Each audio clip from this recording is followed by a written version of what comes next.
Hello दोस्तों, आपका स्वागत है आपके YouTube चैनल बुंदेलखंड स्टडी में। मैं विजय सिंह आपका स्वागत करता हूं। आज मैं दोस्तों रीजनिंग में आज मैं आपको कैलेंडर पढ़ाने जा रहा हूं।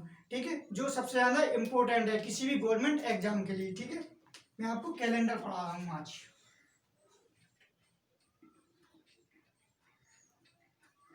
Calendar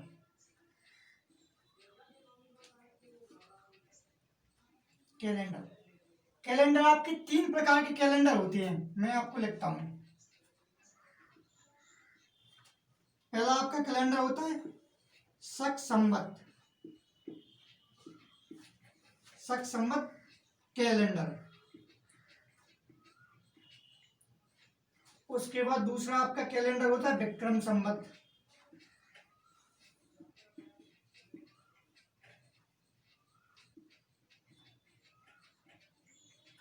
Vikram Samvat calendar. और तीसरा होता है आपका ग्रेगोरियन कैलेंडर।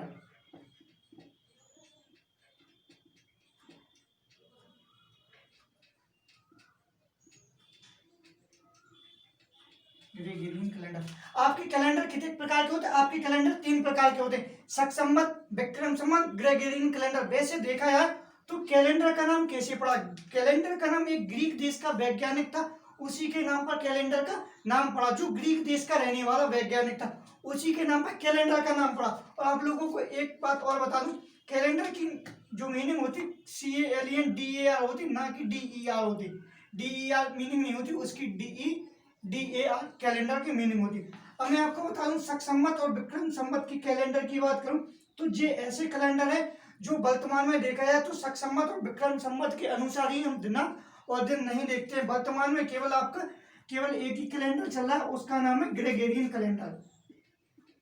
वर्तमान समय में देखा जाए तो वर्तमान समय में हम लोग केवल ग्रेगोरियन कैलेंडर के अनुसार ही दिन और तारीख का ही पता लगाते हैं। शक संवत और विक्रम संवत का अब कोई प्रयोग नहीं होता, ना कोई दिन निकलता ना कोई तारीख निकलती। केवल वर्तमान में देखा जाए तो हम लोगों को क्या ग्रेगोरियन कैलेंडर ही पढ़ना है, उसके अनुसार ही हम दिन और समय को ज्ञात करते हैं। ठीक है, इसके बाद आप सब लोग हेडिंग डालिए, बल्स डालिए आप, इसको मैं आपका कर देता हूँ।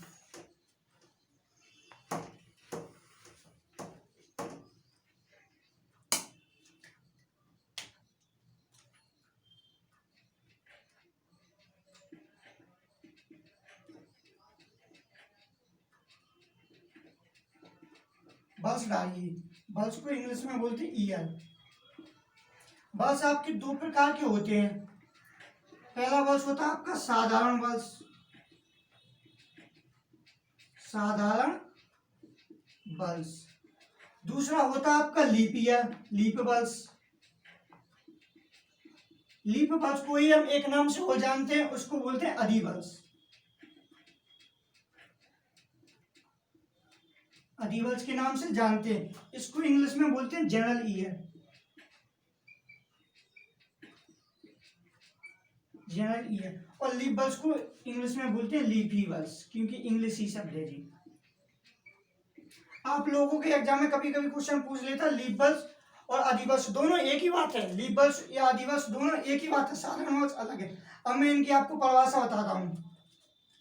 साधारण बल्स, यदि किसी भी बल्स में आप 4 से डिवाइड कर भाग दीजिए, जो रिमाइंडर आए तो आपका कौन सा साधारण बल्स होगा। यदि आपका रिमाइंडर मतलब शेष ना आए तो आपका कौन सा लीप बल्स होगा।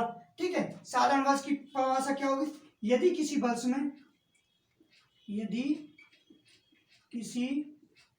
बल्स में 4 का भाग देने पर या किसी शताब्दी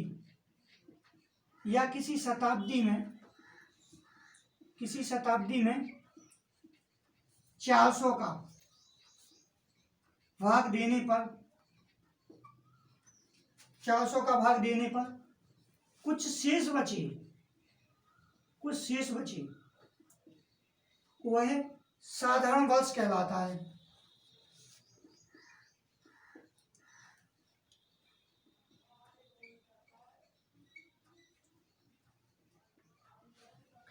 परिभाषा क्या है साधारण बल्स की? यदि किसी बल्स में 4 का भाग देने पर या किसी शताब्दी में 400 का भाग देने पर कुछ शेष बचे, मतलब कुछ रिमाइंडर बचे, तो आपका कैसा साधारण बल्स होगा। जैसे मैं आपको यहाँ समझाता हूँ, जैसे मैंने लिखा है यहाँ पर साधारण बल्स, साधारण बल्स मैं कुछ लिख रहा हूँ, जैसे कि मैंने लिखा 1987, 1547, 1865, इसके बाद 2005 डैश डैश डैश। अगर मैंने क्या बताया साधारण बल्स की परिभाषा, यदि किसी बल्स में 4 का भाग देने पर या किसी शताब्दी में 400 का भाग देने पर कुछ शेष आए तो आपका साधारण बल्स कहलाता है। ठीक है, जैसे कि शताब्दी में लिखता हूं, जैसे मैंने शताब्दी लिखी है 1500 शताब्दी है, 1400 शताब्दी हो गया आपका, जैसे शताब्दी हो गया आपका 1800 शताब्दी हो गया। ठीक है, इसके बाद 2100 शताब्दी ले ली मैंने, तो इसको बोलते हैं हम क्या बल्स, और इसको बोलते हैं शताब्दी। जिसके लास्ट में 2 जीरो होंगे, लास्ट में 2 जीरो होंगे, तो उसे हम कितने 400 का डिवाइड देकर देखेंगे कि कितना रिमाइंडर आया है। यदि लास्ट में जीरो नहीं तो उसमें हम 4 का डिवाइड देकर देखेंगे। जैसे मैं इस वाले नंबर में 4 से डिवाइड करूंगा तो इसमें कितना रिमाइंडर आएगा, इसमें 3 रिमाइंडर आएगा, क्योंकि मैंने मैथमेटिक्स में आपको बताया था 4 की डिविजिबिलिटी क्या होगी, यदि लास्ट के 2 नंबर में 4 का डिवाइड करोगे, यदि वह पूरा नंबर 4 से डिवाइड है तो आपकी पूरी संख्या 4 से डिवाइड होगी। तो मैं शॉर्ट ट्रिक से बताऊंगा आपको, पूरे नंबर में 4 का डिवाइड नहीं देके देखना, लास्ट के 2 डिजिट मतलब लास्ट की 2 संख्या में 4 का डिवाइड देके देखना कितना रिमाइंडर बच रहा, तो रिमाइंडर इसमें 3 बच रहा, तो आपका कैसा जी साधारण बल्स है। यदि ये पूरा पूरा भाग चला जाता 4 का तो आपका कैसा लीप बल्स हो जाता।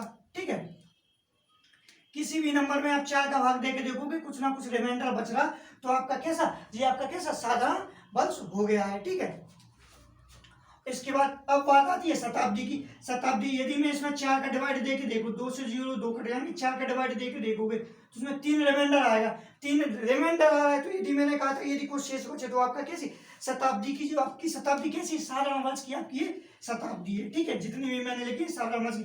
आप इसमें गलती से 4 का डिवाइड देकर मत देखना, अगर आप 4 का डिवाइड देकर देखोगे तो आपका गलत हो जाएगा। यदि आप इसमें 4 का डिवाइड देकर देखो तो जो पूरा पूरा कट जाएगा, लेकिन ये आपकी लीप बल्स की शताब्दी नहीं है, आपकी ये साधारण बल्स की शताब्दी है। जैसे 1800 में एग्जाम्पल लेता हूँ, 4 से डिवाइड कर दूंगा पूरे नंबर को, 4 चौको कितना होता 16 होता, 4 पंचे कितना होता 20, 450, तो आपका जो लीप बल्स नहीं है, लीप बल्स की शताब्दी नहीं है, आपकी साधारण बल्स की शताब्दी है। आप यदि लास्ट में आपके 2 जीरो है, यदि आपकी शताब्दी है, शताब्दी में आपको 400 से डिवाइड करना है। यदि आपकी शताब्दी ठीक है, यदि आपकी बल्स है तो बल्स में 4 का डिवाइड देकर देखना है। ठीक है, मैं इसको लिख लेता हूँ। ठीक है, आप लोग लिख लीजिए, इंपॉर्टेंट है। इसके बाद मैं लीप ईयर बताता हूं आपको। लीप बल्स की डेफिनेशन यहां लिख देता हूं। ठीक है, यदि किसी वर्ष या शताब्दी, यदि किसी वर्ष में 4 का भाग देने पर या किसी शताब्दी में 400 का भाग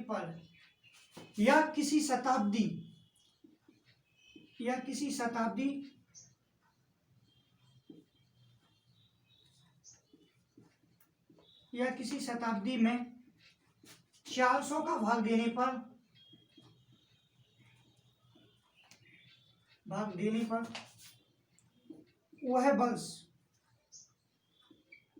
पूरा पूरा भाग चला जाए, अर्थात कुछ शेष ना बचे,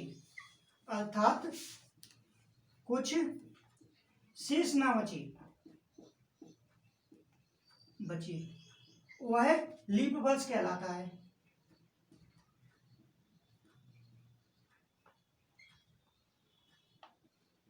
लीप बल्स की परिभाषा क्या हुई, यदि किसी बल्स में 400 का भाग देने पर या किसी शताब्दी में 400 का भाग देने पर वह पूरा भाग चला जाए, अर्थात कुछ शेष ना बचे, तो आपका कैसा लीप ईयर कहलाएगा, अधिवर्ष कहलाएगा। ठीक है, यहाँ मैं आपको लीप बल्स के बारे में बताता हूँ।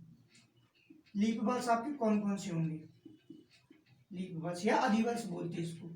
जैसे मैं पहले ऊपर बल्स लिखता हूँ। ठीक है, जैसे मैंने बल्स लिया 1984, ठीक है, 1548, 1664, 1896, डैश डैश डैश। ठीक है जी, आपके बल्स हो गए। अब मैं लिखता हूं शताब्दी। शताब्दी आपकी कौन कौन सी होगी? यहाँ पर मैं पहले शताब्दी लेता हूं, 1600 शताब्दी, 1200 शताब्दी, 2000 शताब्दी, डैश डैश डैश। ठीक है, इसके बाद मैंने क्या बताया था कि लीप पल्स में यदि 4 का भाग, लास्ट के 2 नंबर में यदि 4 का भाग पूरी तरीके से चला है तो आपका कैसा लीप पल्स होगा। जैसे मैं 4 को 84 से डिवाइड करता हूं तो 0 शेष बचेगा, 0 रिमाइंडर आएगा। तो कहने का मतलब है कि आपकी जो 1984, 1548, 1664, 1896 आपके कैसे लीप पल्स है, क्योंकि जी लास्ट की पूरा पूरा डिवाइड जा रहा है इन नंबरों में, मतलब पूरी संख्या 4 से डिवाइड है तो आपका कैसा लीप पल्स कहलाएगा। अब मैं सेंचुरी की बात करता हूँ, मतलब शताब्दी की बात करता हूँ। यदि मैं शताब्दी को 400 से डिवाइड करूं तो पूरा पूरा डिवाइड होगा। तो जितनी भी मैंने शताब्दी लिखी है तो आपकी पूरी तरीके से डिवाइड हो रही, तो आपकी कैसी ये लीप ईयर की शताब्दी है। ठीक है,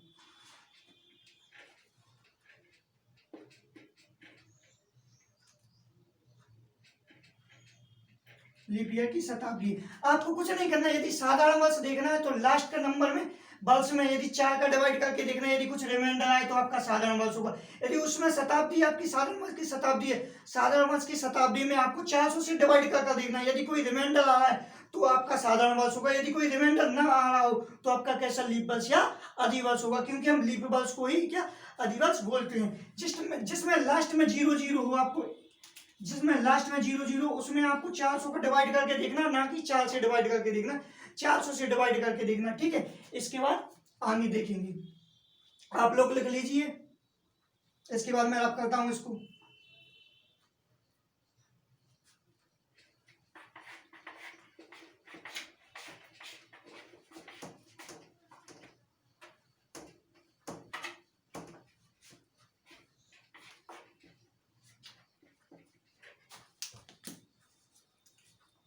इसके बाद मैं आपको कुछ बेसिक पॉइंट बता देता हूं जो एग्जाम में पूछे गए हैं।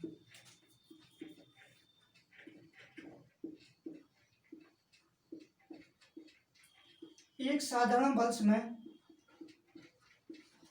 कितने 365 दिन होते हैं। सभी लोगों को पता होगा कि एक साधारण वर्ष में कितने 365 दिन होते हैं। ठीक है, 365 दिन में आपके 52 क्या होते हैं सप्ताह और एक दिन होता है। ठीक है, इसके बाद मैं और बताता हूं, एक लीप वर्ष या अधिवर्ष, लीप वर्ष या अधिवर्ष में 366 दिन होते हैं, 366 दिन होते हैं।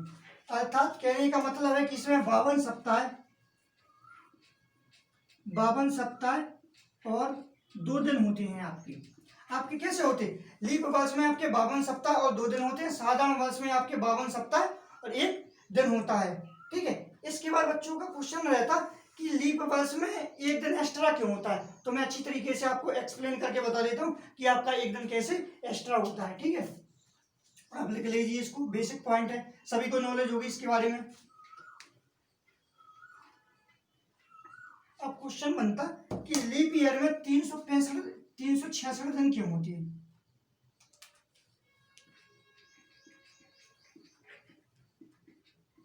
लीप वर्ष में 366 दिन कैसे होती है, क्यों होती है,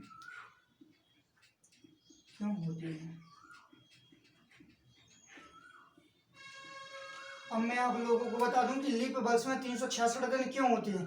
इसका कारण है क्योंकि जो 365 दिन होते, जैसे कि मैं आपको बता दूं कि 366 दिन मतलब साधारण वर्ष की तुलना में लीप वर्ष में 1 दिन एक्स्ट्रा हो जाता है। और लीप वर्ष में आपके कितने फरवरी आपकी 29 दिन की होती, फरवरी लीप वर्ष में, लीप वर्ष में आपकी फरवरी कितने दिन की 29 दिन की होती, क्या में होती है आपकी लीप वर्ष में,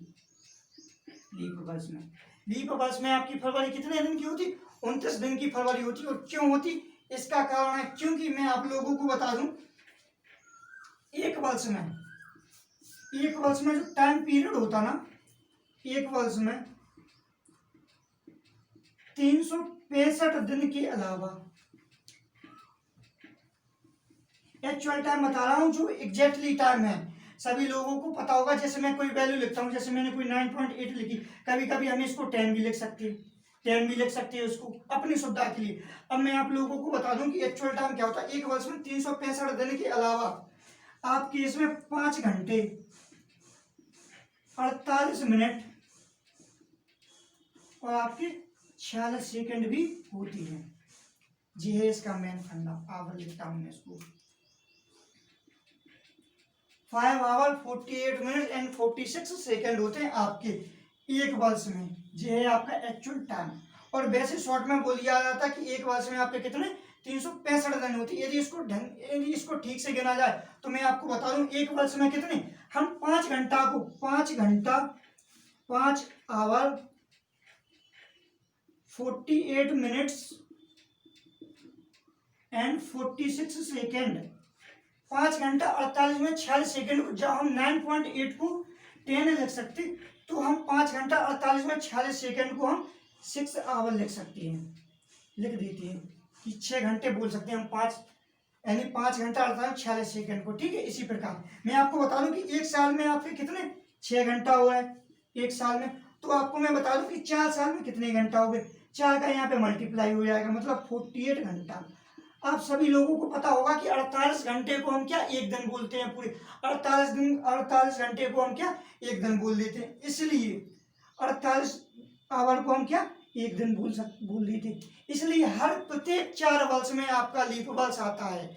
इसलिए लीप वर्ष में आपके 366 दिन होते हैं, क्योंकि एक दिन आपका एक्स्ट्रा हो जाता है हर 4 साल में। हर 4 साल में मैंने आपको अच्छी तरीके से एक्सप्लेन कर दिया, आप लोगों को समझ में आ गया होगा। ठीक है बच्चों, एक मैं क्वेश्चन देता हूँ, वो आप लोगों को कमेंट बॉक्स में उसका आंसर देना है। ठीक है, मैंने आपको साधारण वर्ष बताया और लीप वर्ष बताया क्या है। मैं एक क्वेश्चन लिखता हूँ,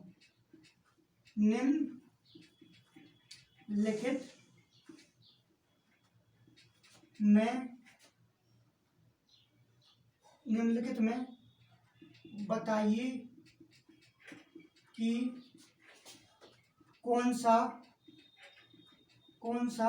अधिवर्ष नहीं है। अधिवर्ष मैंने आपको बताया, लीप वर्ष को ही हम अधिवर्ष बोलते हैं, लीप वर्ष नहीं है। ठीक है, अब मैं लिखता हूं, ऑप्शन देता हूं, आप लोगों को कमेंट बॉक्स में आपको जवाब देना है।